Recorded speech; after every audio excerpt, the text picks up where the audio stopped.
Everyone, কেমন আছো সবাই? আশা করছি সবাই ভালো আছো। তো সবাইকে জানাই গুড মর্নিং। আর আজ তো সরস্বতী পুজো, তাই আমি সকাল সকাল গিয়ে অঞ্জলি নিয়ে চলে আসলাম।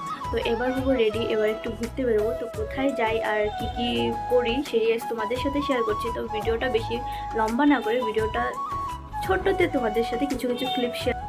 তো এবার আমি কিছু খাওয়া দাওয়া করবো, তারপর হবো রেডি। রেডি হয়ে কোথায় যাই, কী কী করি সেটাই আজ তোমাদের সাথে শেয়ার করবো। তো চলো ভিডিওটা কন্টিনিউ দেখতে থাকো। আর আমি আবার রেডি হয়ে নিই। তো আজকে আমাকে মামি সাজিয়ে দেবে, আর আমি চলে আসলাম মামিদের বাড়িতে। চলো দেখা যাক মামি কী করছে। তো মামিকে বললাম একটু হাই করে দিতে। তো মামি একটা হাই করে দাও।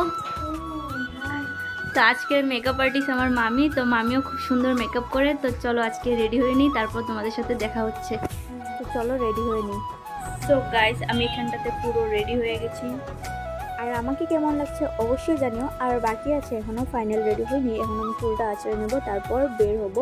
তো এখানটাতে আমি ওই চুল আঁচড়ে নিলাম। এটা আমার ফাইনাল লুক কেমন হয়েছে অবশ্যই জানিও। আর আমি পুরো ভিডিও নিতে পারিনি, তার কারণ হলো একটাই, ভিডিও আমি একাই করছিলাম তার জন্য। তো এখানটাতে বোন চলে আসছে, তো বোনের ফোনে কথা বলছিল আর আমি একটু ভিডিও নিয়ে নিলাম। আর আমাদের সাথে সবই উল্টাপাল্টা হচ্ছিলো।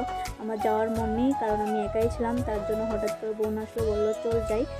তো যেতে যেতে একটা দুর্ঘটনা হয়ে গেছে, কারণ আমাদের অটোর সাথে একটা কারের অ্যাক্সিডেন্ট হয়ে গেছিলো। তারপরে এখান থেকে আমরা নেমে গিয়েছিলাম। আর দেখো আজ প্রচণ্ড পরিমাণে ভিড়, কি বলবো, পুরোই জ্যাম। আর যেতে যেতে অনেকটা সময় লেগেছে। তো আমরা অটো থেকে টোটোতে ট্রান্সফার হয়ে গেছি। তো চলো এবার সেটা যাওয়া যাক আমাদের কলেজে। তো এখানটাতে আমি পৌঁছেও গেছি। আর বা এখানে এসে তো দেখি ভাই, এখানে তো মেলা লেগে গেছে, এত পরিমাণে ভিড় কি বলবো। ভিতরে তো যাওয়াই যাচ্ছিলো না, এত পরিমাণে ভিড়। বাইরে থেকে অতটাও বোঝা যায় না, কিন্তু যখন ভিতরে গিয়েছিলাম প্রচুর পরিমাণে ভিড়। আমি খুঁজেই পাচ্ছিলাম না কাউকে।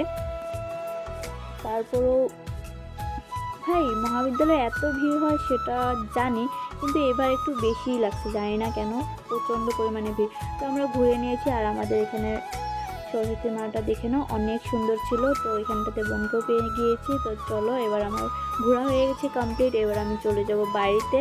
আর বেশি ভালো লাগছে না, তার জন্য মুডটাও খুব অফ ছিল আমার, তার জন্য আর কি ভালো লাগছিল না, তার জন্য আমি বাড়ি চলে আসলাম। আর এখন আমি ফ্রেশ হবো। তো আজকের ভিডিওটা এতটুকুই থাক। আর ভিডিওটা কেমন হয়েছে অবশ্যই জানিও। জানি ততটাও ভালো হয়নি যতটা ভেবেছিলাম করবো ভিডিও ভালো করে, কিন্তু আমার মুডটা খুবই খারাপ হয়ে গেছিলো, যার জন্য আমি করিনি।